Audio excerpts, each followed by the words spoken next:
Now I am going to show you how to delete the data.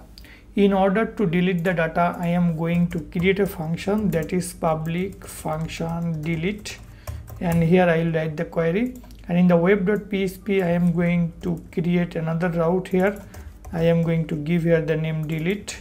Here it is delete, and here in the delete I am going to delete in the same method. So db table, I am going here to put the students table name, and I am going to use where and then use the delete function of the query builder. So where I am going to delete, for example, where id equal to 1, so id 1.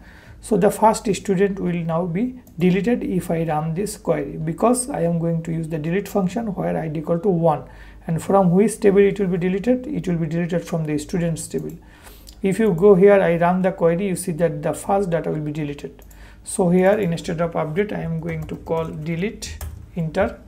Now if I go in this table, you will see that the first id has been deleted. That means the student data has been deleted where id equal to 1.